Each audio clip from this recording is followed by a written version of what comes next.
मंत्र पाठ।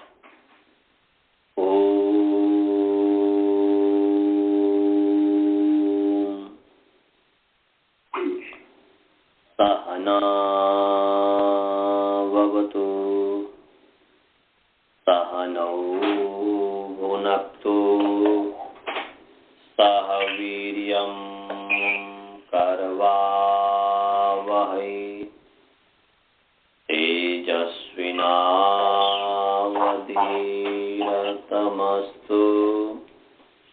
मा विद्विषावहै।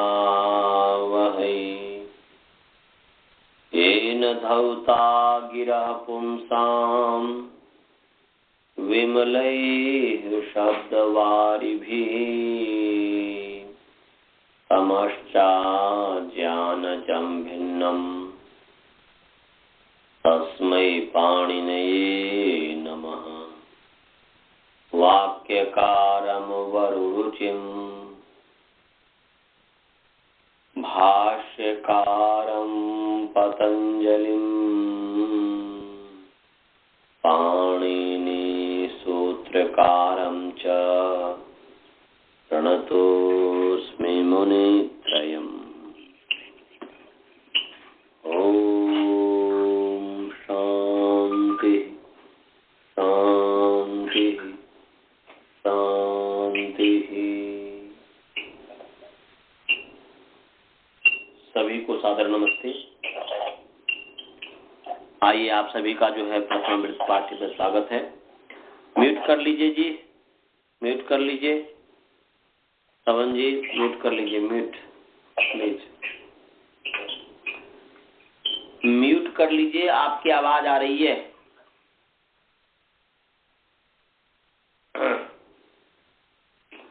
तो आप सभी का प्रथम वृत्ति पाठ में स्वागत है। भगवान की कृपा से हम अव्ययी भावश्च पढ़ रहे थे और अव्ययी भावश्च में जो है हमने उपाग्नि की सिद्धि कर दिया था ना जी।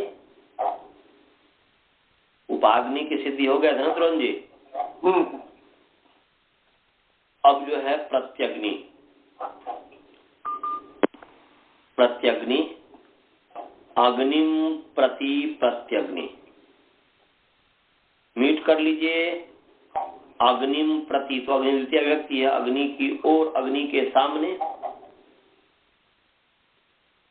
म्यूट नहीं कर पा रहे हैं यार, परेशानी मुझे हो रही है। श्रवण जी मैं बोल रहा हूं म्यूट करने के लिए, एक बार तो नहीं आप सुनते।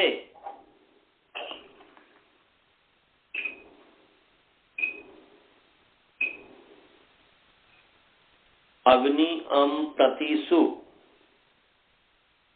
पूर्ववत जो है स्वार्थ करके अग्नि अम प्रतिसु कर देंगे।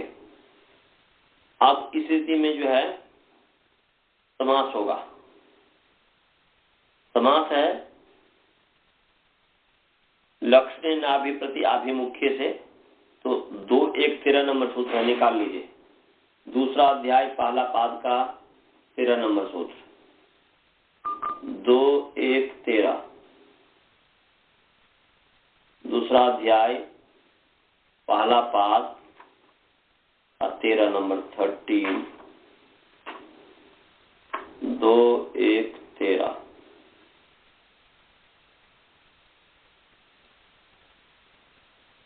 निकाल लिए।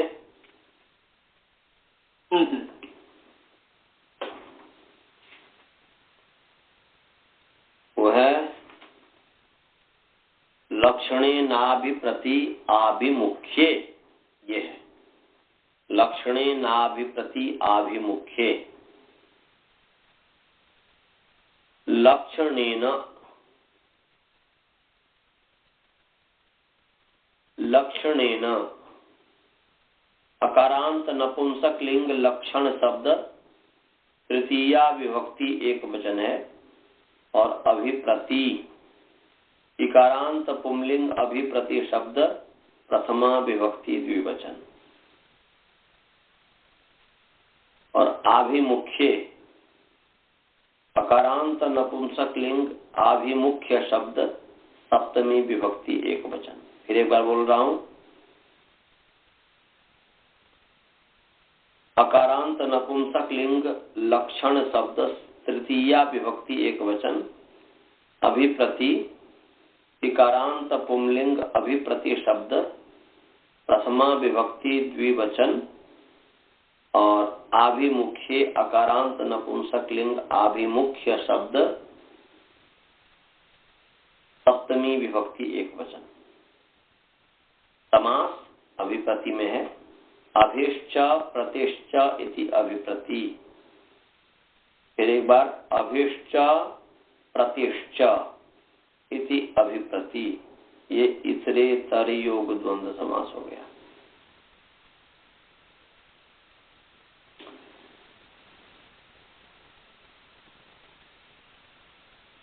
अब जो है आभिमुख्य विशेषण है अभिप्रति का, व्यधिकरण विशेषण। तो आभिमुख्य अभिप्रति ऐसा अन्वय करेंगे। आभिमुख्य अभिप्रति ऐसा अन्वय करेंगे। अब जो है अन्वय अनुवृत्ति लाइए। विभाषा परिबहिरंच व पंचम्या 2-1-11 नंबर सूत्र जो है उससे विभाषा की अनुवृत्ति आ रही है, महाविभाषा है।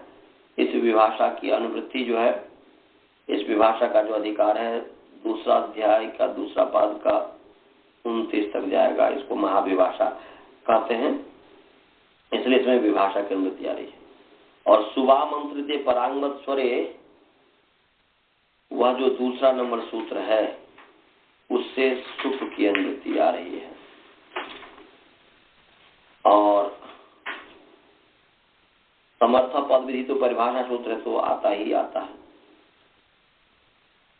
और प्राक करण समासा जो तीसरा नंबर सूत्र है 2-1-3 से समासा की अनुवृत्ति आ रही है।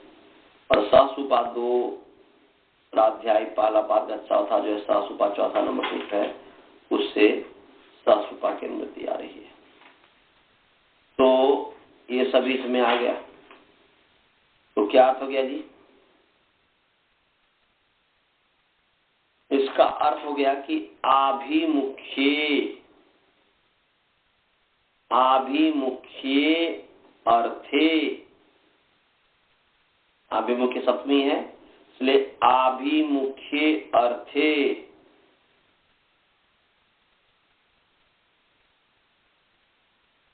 आभिमुख्ये अर्थे वर्तमानौ अभिप्रति समर्थौ शुभंतौ।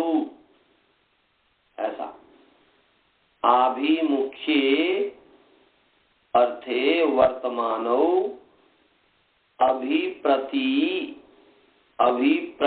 समर्थौ शुभंतौ लक्षणेन, सासुपा तृतीय इसलिए सासुपा का संबंध हो जाएगा। तो लक्षणेन अर्थात लक्षण वाचिना समर्थेन सुबंतेन, लक्षणेन समर्थेन सुबंतेन सह विकल्पेन समस्येते और अविभावश्च समासो भवति। तो आभिमुख्ये वर्तमानौ अभिप्रति शब्दौ या समर्थौ शब्दौ या समर्थौ सुबंतौ, सुबंत होना चाहिए, सुबंत है इसलिए आभिमुख्ये अर्थे वर्तमानौ अभिप्रति समर्थौ सुबंतौ लक्षणेन समर्थेन सुबंतेन सह, माने लक्षण माने लक्षण को कहने वाला जो होगा। तो लक्षणेन माने लक्षणेन लक्षणवाचिना, लक्षण का अर्थ है कि लक्षण को अर्थ कहने वाला, लक्षण अर्थ वाला, लक्षण को कहने वाला जो सुबंत होगा, लक्षण अर्थ वाला जो भी होगा। तो लक्षण वाचिना समर्थेन सुबंतेन सह विकल्पेन समस्येते।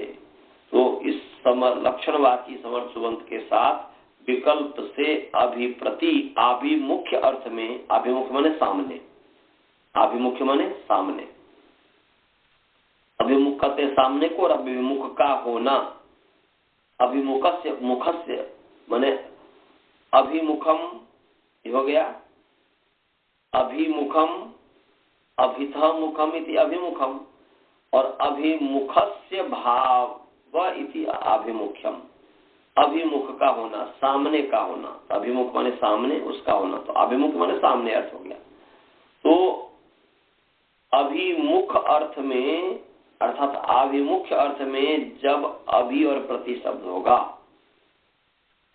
अभि का अर्थ तो होता है चारों ओर भी होता है, परंतु जब सामने अर्थ में अभि का अर्थ सामने भी हो गया, केवल अभि का अर्थ अभी तो मैंने दोनों चारों इत्यादि नहीं होता, अभि का अर्थ सामने भी होता है, और प्रति का अर्थ केवल टू वर्ड्स नहीं होता, और ही नहीं होता, सामने भी अर्थ होता है। तो यहाँ पर प्रति शब्द और अभि शब्द जब दोनों अभिमुख्य अर्थ में वर्तमान होगा, तब वो अभि प्रति समर्थबंध का जो समास होगा लक्षणवाची समर्थबंध के साथ। जैसे यहाँ पर है कि प्रत्यग्नि, तो अग्नि, तो प्रत्यग्नि का अर्थ है कि अग्नि प्रति अग्नि के सामने, तो यहाँ पर अर्थात अग्निम लक्षीकृत्य शलभा पतंती, जैसे अभ्यग्नि शलभा पतंती या प्रत्यग्नि शलभा पतंती, तो अग्निम लक्षीकृत्य, आग को आपने देखे होंगे जो कीड़े मकोड़े होते हैं, जब आप ट्यूबलाइट जलाते हैं या गांव में जब दीपक जलाते हैं, तो वह जब फतिंगे इत्यादि जो होते हैं उसको शलभ कहते हैं संस्कृत में, फतिंगे इत्यादि को, पतंगे को, पतंग इत्यादि जो है ना, तो वो पतंग इत्यादि जो है, फतिंगे इत्यादि जो है, वो अग्नि जहां पर होगा उसको लक्ष्य करके उसके चारों तरफ घूमने लग जाते हैं, या उसके अग्नि के ऊपर गिरने लग जाते हैं, आसपास गिरने लग जाते हैं। तो इस तरीके से तो प्रत्यग्नि शलभा पतंती, प्रत्यग्नि शलभा पतंती माने प्रत्यग्नि मतलब अग्नि के सामने, या अभ्यग्नि शलभा पतंती, अग्नि के सामने क्या है, शलभ जो है, शलभ जो है अर्थात फतिंगे जो हैं, पतंगे जो हैं वो गिरते हैं। तो अग्नि को लक्ष्य करके किया, तो अग्निम लक्षीकृत्य शलभा पतंती, इसका मतलब ये हुआ। तो यहाँ पर अग्नि के सामने गिर रहा है ना, अग्नि को लक्ष्य करके उसके सामने गिर रहा है, तो यहाँ पर अभि का अर्थ सामने है, प्रति का अर्थ सामने है, और उसका लक्षणवाची वर्तमान सुबंत के साथ, तो लक्षणवाची वर्तमान सुबंत के साथ समास होता है। तो इस अग्नि है, अग्नि यहाँ पर जो है लक्षण है प्रत्यग्नि में, उस क्योंकि अग्नि को लक्ष्य करके शलभ जो हैं गिरते हैं, तो अग्नि को लक्ष्य किया तो उसका चिन्ह कौन हो गया, माने उस पतंगे का गिरने का जो चिन्ह हो गया भाई, वो जो है उसको दौड़ता, उधर दौड़ता है, किधर दौड़ता है, प्रकाश की तरफ दौड़ता है। वह पतंगे रात्रि में या जब भी आप रात में ज्यादातर होता है, तो वो जो है अग्नि उसका पहचान है, दौड़ता जो है शलभ जो उधर गिरते हैं, तो वो उसका अग्नि पहचान है, अग्नि चिन्ह है, अग्नि लक्षण है। तो लक्षण को कहने वाला है अग्नि शब्द। तो उस अग्नि जो लक्षणवाची सुबंत हुआ, उसके साथ ये अभिमुख्य अर्थ में वर्तमान जो अभि और प्रति है उसका समास हो गया। तो समास होने से क्या हो गया, समास होने से कृत तदित समासाश्च से प्रातिपदिक संज्ञा, फिर सुपदात प्रातिपदिक, तो हो गया अग्नि प्रति, और उसमें जो प्रथमानिर्दिष्टम पूर्वत, प्रथमानिर्दिष्टम समास उपसर्जनम, समास विधायक सूत्र में जो प्रथमानिर्दिष्ट पद है उसकी उपसर्जन संज्ञा होती है, उपसर्जन में जो उपसर्जन पूर्वम, उपसर्जन की पूर्व में तो प्रति अग्नि, फिर इको नची, प्रत्यग्नि पूर्व सु ले आइए और प्रत्यग्नि सु हुआ, और फिर जो है अव्यय भावश्च, जो अभी सूत्र पढ़ा रहा हूँ कि अव्यय भाव समास की अव्यय संज्ञा होती है, तो ये प्रत्यग्नि अव्यय भाव समास है, तो इसलिए उसकी अव्यय संज्ञा होगी प्रत्यग्नि, और फिर अव्ययदासु का लोप हो गया तो प्रत्यग्नि बन गया। तो उपाग्नि प्रत्यग्नि दोनों को हमने बता दिया। समझ में आ गया। लक्षणे नाभिप्रति अभिमुख्य का अर्थ सभी समझे जी? जी। अनंत जी, वसुधा जी सब समझ गए? जी आचार्य जी समझ लिया। स्वाति जी? लक्षणे नाभि प्रत्याभिमुख्य समझ गई? चलिए। हाँ जी। तो अब आगे है अधिस्त्री। तीसरा जो सिद्धि है वह अधिस्त्री। अच्छा, गुरुकुल वाले को समझ में आया जी? बालबोध जी, श्रवण जी, मनीष जी, विद्यानंद जी जो भी हैं, सभी को समझ में आया? अभी म्यूट करके खोल करके बता दो। ये जो मैंने प्रत्यग्नि, उपाग्नि इत्यादि की सिद्धि हमने जो किया, समझ में आया? और लक्षण नाभि प्रत्याभिमुख्य का जो अर्थ बताया वो समझ में आया? म्यूट खोलो और बताओ जल्दी से।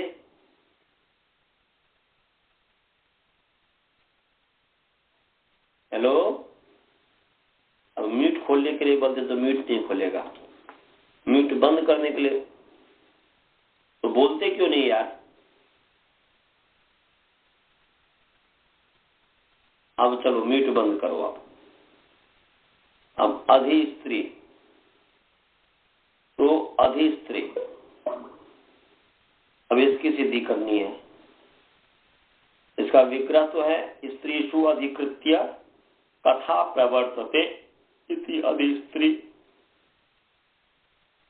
भाई, स्त्रीषु अधिकृत्य, स्त्री को अधिकृत करके कथा है।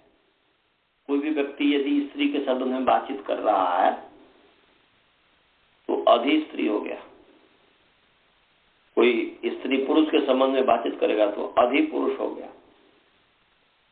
तो स्त्रीषु अधिकृत्य कथा प्रवर्तते, स्त्रियों को अधिकृत करके, स्त्रियों को लक्ष्य में रख करके कथा प्रवर्तित है, कथा की जा रही है, कथा है। तो यहाँ पर स्त्रीषु अधिकृत्य, तो स्त्री के आगे सुप ले आएंगे और अधि के आगे सु ले आएंगे। और इसमें जो है समास हो गया। समास हुआ था, इसमें जो समास हुआ वह है अव्ययम विभक्ति समीप समृद्धि वृद्ध्यर्था भावात्यया संप्रतिशब्द प्रादुर्भाव पश्चात यथानुपूर्व्य योग पद्य सादृश्य संपत्ति साकल्यांत वचनेषु। तो अव्यय जो समर सुबंत है उसका विभक्ति, माने अव्यय का विभक्ति अर्थ में, समीप अर्थ में इत्यादि इत्यादि, तो यहाँ पर विभक्ति अर्थ में इसका हमने बता दिया हुआ है कि विभक्त्यादिषु अर्थेषु अव्ययम समर्थम सुबंतम समर्थेन सुबंतेन स समस्यते स अव्यभाव समास भव स च अव्यभाव समासो भवति। तो इसलिए विभक्ति अर्थ में वर्तमान जो अव्यय, तो विभक्ति अर्थ में समर्थ जो सुबंत है के साथ अव्यय, जो विभक्ति अर्थ में वर्तमान जो अव्यय उसका समर्थ सुबंत से समास होता है। तो यहाँ पर अधि जो है, अधि विभक्ति अर्थ में वर्तमान है। और किस विभक्ति अर्थ में? सप्तमी विभक्ति अर्थ में, सप्तमी विभक्ति अर्थ में। और वो भी सप्तमी विभक्ति अर्थात आधार जो है अर्थ में, और आधार में सप्तमी विभक्ति होती है, और वो भी वैश्य एक आधार। तो यहाँ पर अधि विभक्ति अर्थ में, सप्तमी विभक्ति अर्थ में वर्तमान है, इसलिए अधिस्त्री का अर्थ हुआ स्त्री के विषय में वैश्यिक सप्तमी। अनंत जी समझ में आया जो अभी समझाया था पीछे? द्रोण जी समझ गए? आप ही तो थे। यहाँ कौन सा सप्तमी करेंगे? वैश्यिक, वैश्यिक सप्तमी विभक्ति, वैश्यिक सप्तमी है यहाँ पर अधि, उसको बता रहा है। इसलिए विभक्ति अर्थ में वर्तमान जो है, विभक्तौ अर्थे वर्तमानम यद अव्ययम, अलग अलग करके करेंगे तो यहाँ पर विभक्तौ अर्थे वर्तमानम यद अव्ययम तत् समर्थेन सुबंतेन स समस्यते। तो विभक्ति अर्थ में वर्तमान जो अधि अव्यय है उसका समर्थवंत के साथ, अर्थात स्त्री जो समर्थवंत का समास को प्राप्त हुआ और समास होने से समास हुआ और समास होने से क्या हुआ, फिर कृत समास पूर्ववत हो गया तो स्त्री अधि हो गया।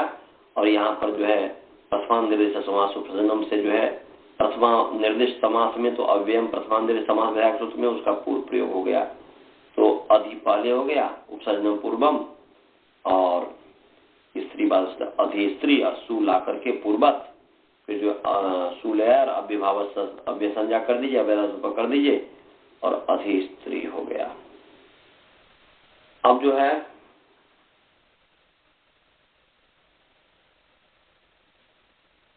अधि स्त्री हो गया, दीर्घिकार है अधि स्त्री। अब इसके बाद जो है एक सूत्र है अव्ययी भावश्च, जैसे दो सूत्र है अव्ययी भावश्च, एक तो है 1-4-40 में और दूसरा सूत्र है 2-4-18 में। निकालिए 2-4-18 क्या है जी, 2-4-18 निकाल लीजिए। दूसरा अध्याय चतुर्थ पाद का 18 नंबर सूत्र है। निकाल लेंगे तो आप लोग बोल दीजिएगा कि निकाल लिया। निकाल लिया। गुरुकुल वाले भी निकाल लिए। यहाँ पर देखिए 17 नंबर सूत्र क्या है, 17वां नंबर 78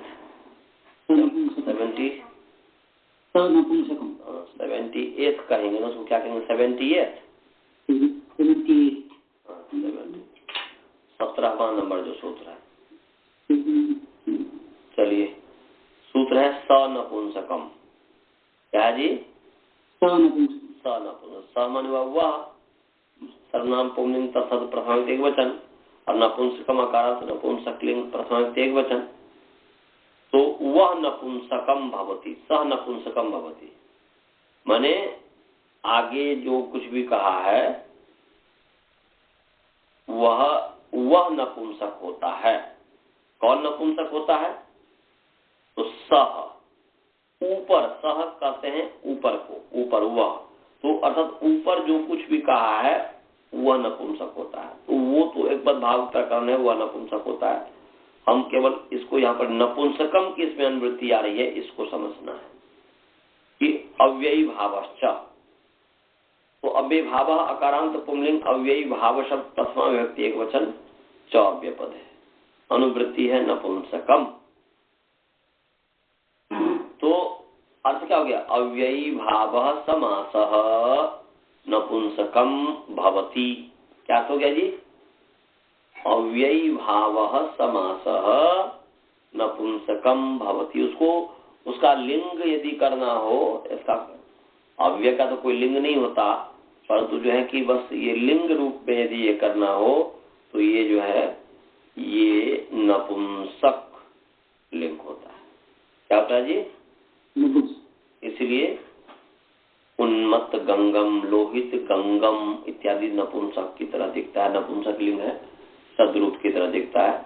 ऐसे अधि स्त्री, उपकुमारी इत्यादि। तो अव्ययी भावश्च अव्ययी भावः समासः नपुंसकम भवति। एक तो अव्ययी भाव समासः अव्यय संजम भवति, वो पीछे पढ़ा दिया था, और यहाँ है अव्यय भाव समासः नपुंसकम भवति। सभी को समझ में आया कि अव्यय भाव समास नपुंसक होता है, नपुंसक लिंग में होता है। समझ में आया सभी को? गुरुकुल वाले को समझ में आया? अनंत जी आप समझ गए? जी समझ गया सर। हाँ। तो अधि स्त्री दीर्घिकार है, तो इसकी जो है अव्ययी भावश्च इस सूत्र से नपुंसक लिंग हो गया। अव्ययी भावश्च ये नपुंसक लिंग हो गया, और नपुंसक लिंग होने से इसमें लाभ क्या हुआ, एक सूत्र है ह्रस्व नपुंसके प्रातिपदिकस्य। निकाल लीजिए 1-2-47 पहला अध्याय दूसरा पाद का 27 नंबर सूत्र है, 27वां है। पहला अध्याय दूसरा पाद का 47वां नंबर है, गलती में बोल दिया, 47 है। पहला अध्याय दूसरा पाद का 47 नंबर सूत्र है जी। निकाल लिया? नहीं तो वो क्या सूत्र है?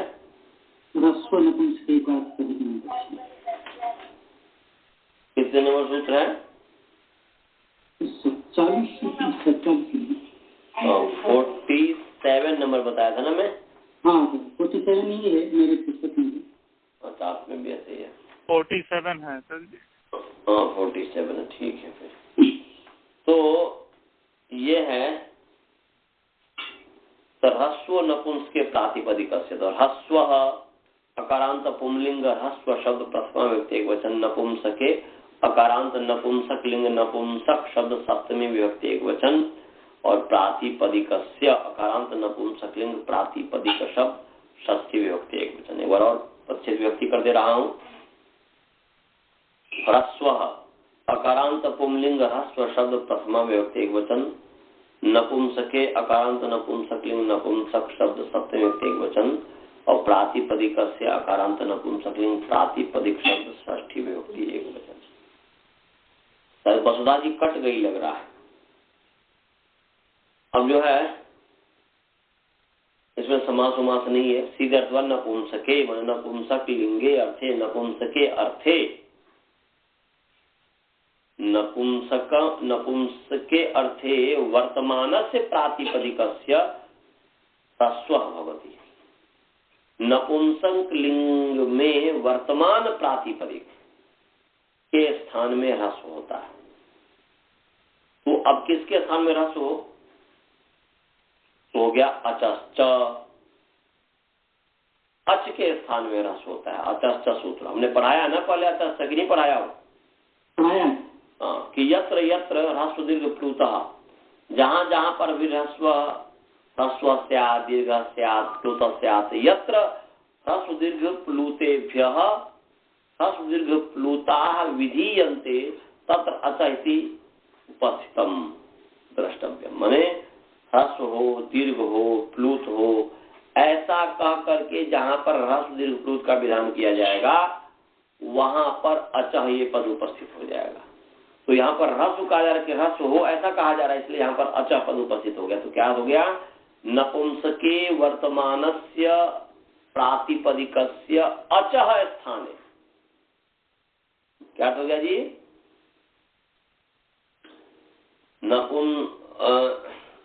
नपुंसके या नपुंसक लिंगे नपुंसके अर्थे वर्तमानम यत् प्रातिपदिकम तस्य स्थाने तस्य अचः स्थाने ह्रस्व भवति। तो नपुंसक लिंग में वर्तमान प्रातिपदिक के अच के स्थान में ह्रस्व होता है। अच के स्थान में ह्रस्व होता है। अधि स्त्री, तो यहाँ पर अच क्या है जी? तो अच तो वैसे दो है, अच जो है दो है, अ में भी अधि में भी अ है और स्त्री में भी अ है। स्त्री में भी ई, अधि में अ है, ई है ह्रस्वीकार, और स्त्री में दीर्घिकार है। तो यहाँ पर भाई किसको हो? ये शंका हो रही है किसको हो? तो आप बोलेंगे कि भाई अधि में अ तो स्वयं अपने आप में ह्रस्व है ही, और अधि धकार उत्तरवर्तीकार भी ह्रस्व है, दीर्घ इकार है स्त्री में ई, तो उसको ह्रस्व हो जाएगा। ठीक है, यह भी एक समाधान है, यह भी कर देंगे। परंतु पर्जन्य विभक्ति न्याय से तो भाई ह्रस्व को ही ह्रस्व हो जाए ऐसा कह देंगे, ह्रस्व को ही ह्रस्व हो जाए। ऐसा होता नहीं, वर्षा होगी तो एक जगह थोड़े कि जहाँ पानी नहीं है वहां वर्षा नहीं होगी। तो इस तरीके से तो फिर इस तरीके से शंका होगी। तो इसलिए यहाँ पर क्या कीजिए, अच को विशेषण मानिए, प्रातिपदिक को विशेष्य, और फिर अर्थ कर दीजिए अजंतस्य प्रातिपदिकस्य। क्या अर्थ कर देंगे जी? प्रातिपदिकस्य। तो अर्थ हो जाएगा कि नपुंसक लिंगे अर्थे वर्तमानस्य अजंतस्य प्रातिपदिकस्य स्थाने ह्रस्व भवति।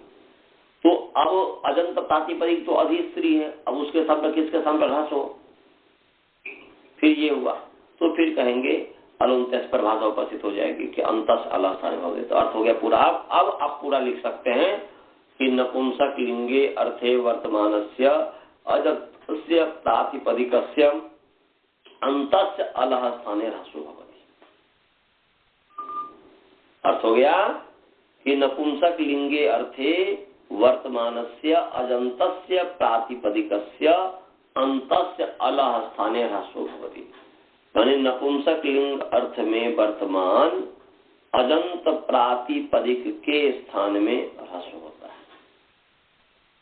अजंत प्रातिपदिक के स्थान में ह्रास होता है, प्रातिपदिक के अंतिम अल के स्थान में ह्रास होता है। तो यहाँ पर अधि स्त्री में अंतिम अल है ई, उसको ह्रास हो गया तो अधि स्त्री बन गया। समझ में आया? किसी को कोई शंका? गुरुकुल वाले पहले बोलो जी, गुरुकुल वाले को कोई शंका है? समझ में आया गुरुकुल वाले को? अजय अजय समझ में आया? तो ये ह्रास हो गया, अधिस्त्री में ह्रास हो गया। ह्रास हो क्या है? तो उकालो अच्छा, एक प्रश्न है। बोलिए। यहाँ पर अलोअंतस्य से अंत का ऐसा नहीं अर्थ कर सकते हैं? कहाँ पे? प्रातिपदिकस्य अंतस्य अचः स्थाने ऐसा अलोअंतस्य से नहीं कर सकते?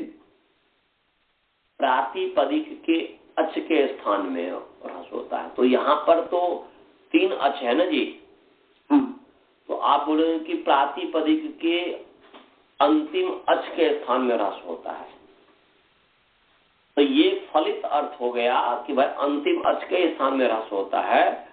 तो वो अंतिम अच के स्थान पर जो ह्रास हुआ, तो यहाँ पर ठीक है, माने नपुंसक लिंग में वर्तमान प्रातिपदिक के अच के माने प्रातिपदिक के अंतिम अच के स्थान में ह्रास होता है, प्रातिपदिक के स्थान में ह्रास होता है। तो प्रातिपदिक के अच के स्थान में ह्रास होता है। तो अच यहाँ पर 3 है, तो इसमें से कौन सा हो?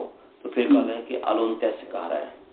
तो प्रातिपदिकस्य माने ऐसा अर्थ कर दिया, नपुंसक लिंगे अर्थे वर्तमानस्य प्रातिपदिकस्य अंतस्य अचः स्थाने ह्रासो भवति। तो ये ठीक है, ठीक है, पर वो फलित अर्थ, वही फलित अर्थ जो मैं कहा वही हो गया। क्योंकि वहां पर भी अजंत प्रातिपदिक जो है, क्योंकि विशेष अच जो है विशेषण हो जाएगा ना जी प्रातिपदिक का। ये आपने जो कहा वो फलित अर्थ हो गया। फलित अर्थ वही हुआ कि प्रातिपदिक से अंत अचः स्थाने ह्रासो भवति। और परंतु अचः विशेषण है, प्रातिपदिक से विशेष है, तो विशेष विशेषण में तो स्वाभाविक की तरह विधि हो जाएगी ना जी। तो इसीलिए क्योंकि यहाँ पर प्रातिपदिक विशेष है और अचः विशेषण है। और यदि प्रातिपदिक अचः को विशेष बनाएंगे, प्रातिपदिक को विशेषण बनाएंगे, तो प्रातिपदिक का अंत ऐसा नहीं होगा। प्रातिपदिक तब विशेषण बना भी देते तो उसमें तंत्र विधि तो होगी नहीं।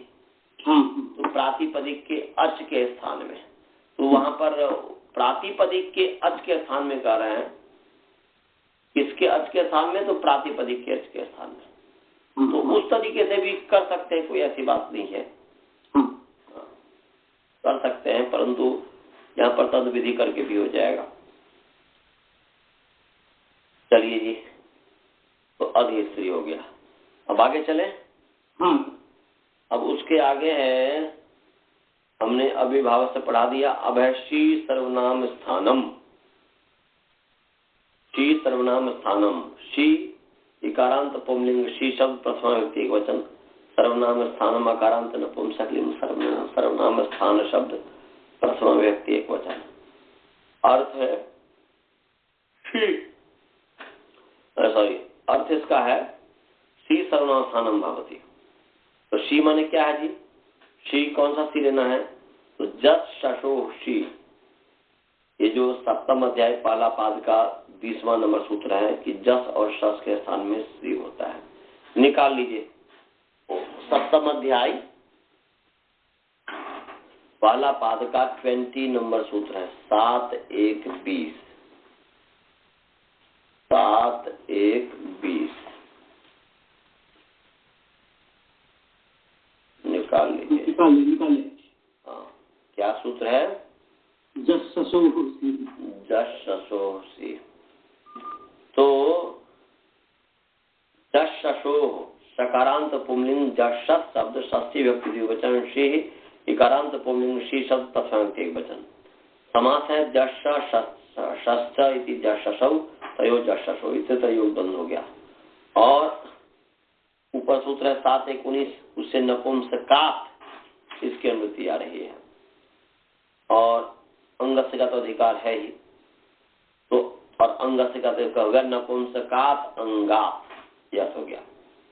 तो नपुंसकात अंगात उत्तरस्य और जससो षष्ठी इसलिए उत्तरयो ऐसा कर दीजिए। नपुंसकात अंगात उत्तरयो जससो स्थाने शी भवति। क्या हो गया जी? नपुंसकात अंगात उत्तरयो जससो स्थाने शी भवति, शी इत्यमादेशो भवति। समझ में आया? तो यहाँ पर उस जससो के स्थान पर जो शी हुआ उसका ग्रहण है। यहाँ पर तो शी मने जससो शी जस स्थाने यह शी आदेश जससोषि इत्यनेन सूत्रेण यह जसस स्थाने यह शी आदेश या क्या बोलते हैं जससोषि इत्यनेन सूत्रेण यह शी आदेश तस्य सर्वनाम स्थान संज्ञा भवति, उसकी सर्वनाम संज्ञा होती है। समझ गया जी? जस के सामने शी आदेश हुआ, उस शी की सर्वनाम स्थान संज्ञा है, नाम है सर्वनाम स्थान। और सभी को समझ में आ गया? जसोषी और समझ में आया सभी को? गुरुकुल वाले समझे जी? बालबोध। हाँ, तो जस और सस के स्थान पर शी जो आदेश उसकी सर्वनाम संज्ञा है। उदाहरण है कुंडानी, वनानी। तो दधीनी, त्रपूणी, जतूनी, ये सबका उदाहरण है शी सर्वनाम का। तो कुंडानी, चलिए कुंडानी का तो बहुत सारे कुंड, जैसे हवन कुंड होता ना, जो कुंड हवन कुंड हो गया, और भी सारे कुंड होते हैं जो गाय इत्यादि को भोजन बनाते हैं, जिसको नाद इत्यादि कहते हैं, या तो कुंड जो भी है। तो कुंड है, कुंड शब्द की प्रातिपदिक है पूर्ववत जो है जस ले आइए, पूर्ववत जो है जस ले आइए, और जस ले आया। अब जस को जो है से मान करके कुंड की अंग संज्ञा होने से अंगस्य का अधिकार चला, और अंगस्य के अधिकार में जो है अंगस्य के अधिकार में जो है यहाँ पर जससोषी नपुंसकात अंगात उत्तरयो जससो स्थाने शी भवति। नपुंसक अंग से उत्तर, तो कुंड जो नपुंसक है, कुंड जो है नपुंसक है, तो नपुंसक अंग से उत्तर यहाँ पर जस के स्थान पर शी हो गया, अनुबंध लोग संज्ञा तस्वरूपा ई हो गया, तो कुंड ई हो गया, कुंड ई हो गया। और इस स्थिति में कुंड ई, इस स्थिति में ई को मान करके कुंड की फिर अंग संज्ञा कीजिए, और अंग संज्ञा होने से क्या हो गया? एक सूत्र है नपुंसकस्य झलचः, अंगस्य के अधिकार में। ये झलंतर जंत अंग जो है नपुंसक अंग जो है उसको जो नु आगम करता है, तो 7-1-72 नंबर सूत्र निकाल लीजिए। 7-1-72 सप्तम अध्याय पहला पाद का 72 नंबर सूत्र। सप्तम अध्याय पहला पाद का 72 निकाल लिए। नपुंसकस्य झलचः, नपुंसकस्य अकारांत नपुंसक लिंग, नपुंसक शब्द षष्ठी विभक्ति एक वचन, झलचः सकारांत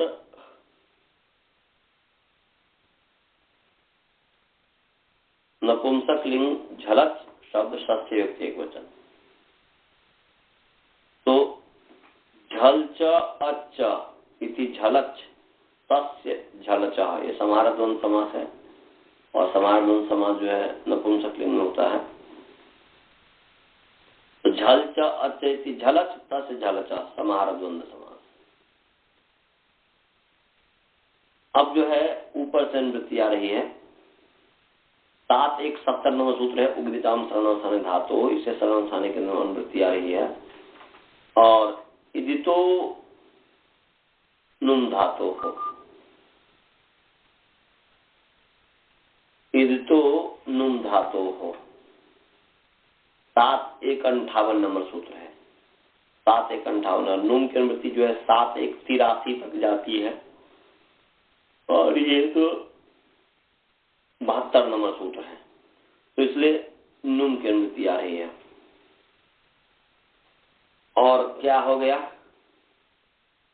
यहाँ पर झलचः विशेषण है और नपुंसक जो है विशेष्य है।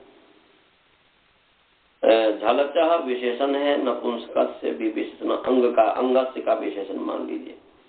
तो नपुंसक मन झलचः विशेषण है, अच मन झल विशेषण है, अच विशेषण है, एक साथ झलचः विशेषण हो गया। फिर नपुंसक से भी विशेषण है अंगस्य का, और अंगस्य विशेष है। विशेषण होने से तंत्र विधि नपुं झलंतस्य अजंतस्य, अलग अलग करेंगे। झलंतस्य अजंतस्य च नपुंसकस्य, झलंतस्य अजंतस्य च नपुंसकस्य अंगस्य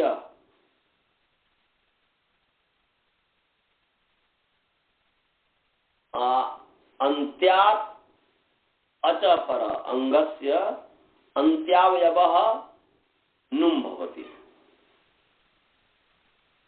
ऐसा कि नुमागमो भवति कि सर्वनामस्थाने पड़ता, तो सर्वनामस्थाने अनुवृत्ति आ रही है, तो सर्वनामस्थाने पहले सप्तमी ले आइए। लेकिन सर्वनामस्थाने पड़ता झलंतस्य अजंतस्य च नपुंसकस्य अंगस्य अंतावयवः नपुंसकस्य अंत्यात् अचः परः नपुंसकस्य अंत्यात् अचः परम नुमागमो भवति। यह अर्थ इसका हो गया कि झलंत अजंत नपुंसक अंग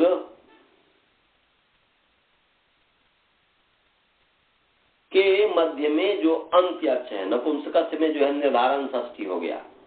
तो झलंतस्य अजंतस्य नपुंसकस्य अंगस्य मध्ये यो अंतः अच तस्मात् परः नुमागमो भवति। तो मृत्युत्यात् परः अंत्यात् परः भी भवति। तो इसलिए यहाँ पर जो है कुंड और ई है, तो ई जो कुंड ई, तो ई जो है सर्वनाम स्थान है, ई जो है सर्वनाम स्थान है। ठी सर्वनाम स्थानम से, ठीक की सर्वनाम स्थान संज्ञा है, तो इसलिए सर्वनाम स्थान पर रहते ये अजंत नपुंसक अंग है कुंड, और अजंत नपुंसक अंग अजंत नपुंसक अंग तो कुंड है, उसके मध्य में अंतिम जो अच है डकार उत्तरवर्ती अकार, उससे परे नुम हो गया, सर्वनाम स्थान के परे रहते। तो यहाँ पर नुम हो गया तो हो जाएगा कुंड नुम ई। अनुबंध लो नुम के म और उ की, तो नौ बचे तक कुंड न ई। अब शी की सर्वनाम संज्ञा है, इसी सर्वनाम से संज्ञा है, और सर्वनाम संज्ञा होने से हो गया एक सूत्र है सर्वनाम स्थाने चार समुद्धौ, निकाल लीजिए 6, 4, 8। छठा अध्याय चतुर्थ पाद का 8वां नंबर सूत्र है, निकाल लीजिए 6, 4, 8 निकाल लिया। सर्वनाम स्थाने चार समुद्धौ, निकाल लीजिए। तो आपके पक्षित विभक्ति कीजिए। सर्वनाम स्थान है अकारांत नपुंसकलिंग सर्वनाम स्थान शब्द सप्तमी विभक्ति एक वचन च अव्यय पद है। असंबुद्धो असंबुद्धो इकारांत पुंलिंग असंबुद्धि शब्द सप्तमी विभक्ति एक वचन। ये हो गया सर्वनाम स्थान असंबुद्धो का पदच्छेद। अब जो है असंबुद्धों का अर्थ है समुद्धि भिन्ने, ऐसा हो गया परिदास प्रतिषेध। समुद्धि भिन्ने तो असंबुद्धों में जो परिदास प्रतिषेध है इसलिए समुद्धि भिन्ने सर्वनामस्थाने परतः च भी है। तो समुद्धि भिन्ने सर्वनामस्थाने च परतः च भी जोड़ दीजिए। समुद्धि भिन्ने सर्वनाम स्थाने च परतः। अब जो है नोपधाया जो सूत्र है 6 4 7 उससे 9 की अनुमति आ रही है। और नोपधाया पूरे सूत्र की अनुमति आ रही है। और नामी जो सूत्र है ये 6 4 3 नामी, तो उस नामे की भी अनुमति इसमें आ रही है।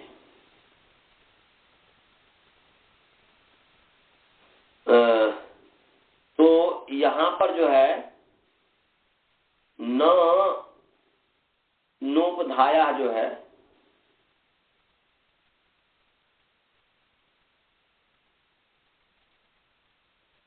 तो नोपधाया में जो न है वह अविभक्त्यंत पद है अतः लुप्त षष्ठ्यंत निर्देश है। ये समझ लीजिए कि सची व्यक्ति का इसमें लोप हो गया हुआ है।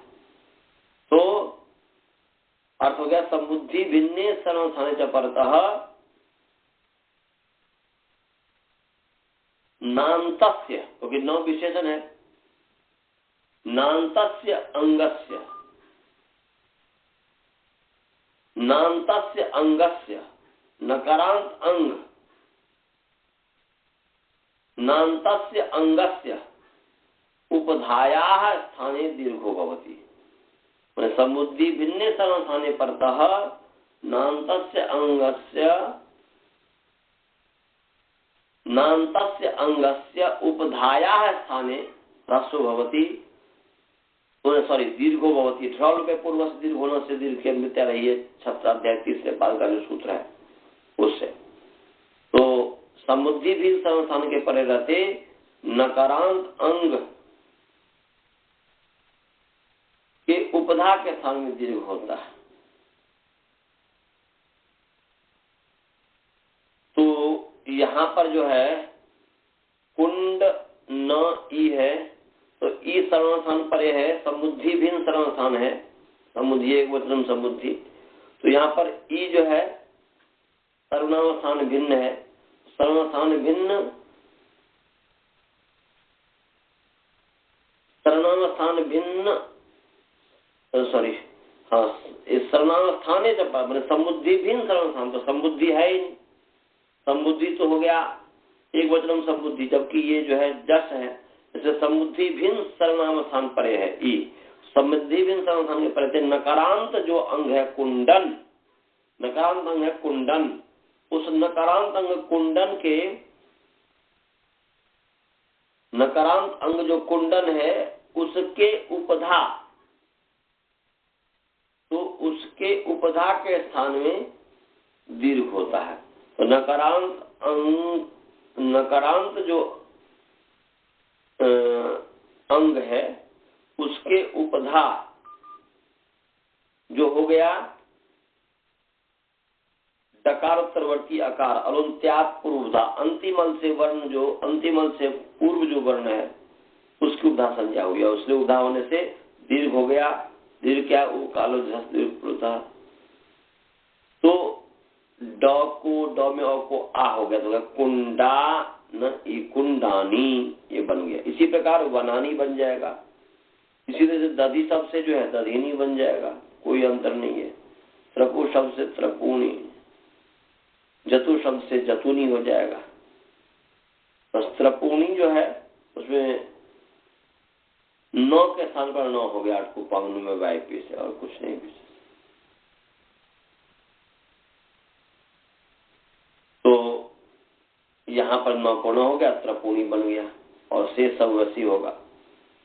और सस विभक्ति में भी यही होंगे, जस में जैसे हुआ वैसे शश में भी हो जाएगा, सेम ही होगा। इसलिए त्रपूणी त्रपूणी दोनों में होता है।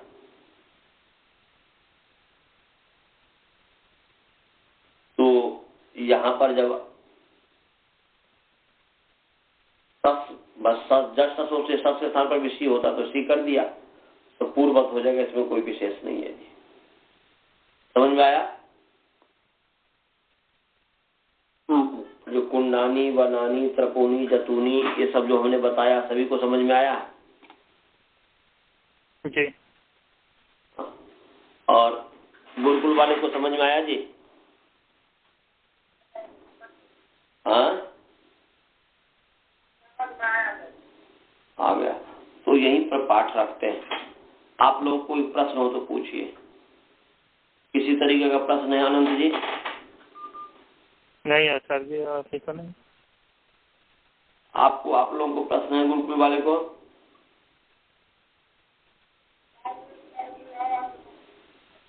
क्या क्या बोल रहे हो?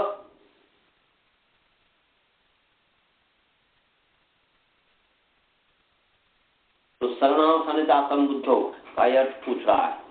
तो सर्वनाम स्थाने चासंबुद्धो, तो असंबुद्धो सर्वनाम स्थाने पड़ता। अन्वय करेंगे तो असंबुद्धो माने संबुद्धि भिन्न सर्वनाम स्थाने पड़ता, ये हो गया। असंबुद्धो सर्वनाम स्थाने पड़ता, तो असंबुद्धो सर्वनाम स्थाने पड़ता का मतलब है कि संबुद्धि भिन्न सर्वनाम स्थाने पड़ता, और नान्तस्य अंगस्य उपधाया स्थाने दीर्घो भवति। समझ गया कि संबुद्धि भिन्न सर्वनाम स्थान के पर रहते नांत अंग जो है कुंडन नकारांत अंग हो गया, नांत अंग जो हो गया कुंडन, उसके उपधा हो गया डकार उत्पत्ति अकार, तो उसको दीर्घ हो गया है। समझे? समझ में आया जी? और किसी को कोई प्रश्न है या मंत्र पाठ करो? ओम पूर्णमदः पूर्णमिदं पूर्णात् पूर्णमुदच्यते पूर्णस्य पूर्णमादाय पूर्णमेवावशिष्यते। ओम शांति शांति शांति। सभी को सादर नमस्ते। नींद हो जो से आ रही है। ठीक है जी, नमस्ते। नमस्ते।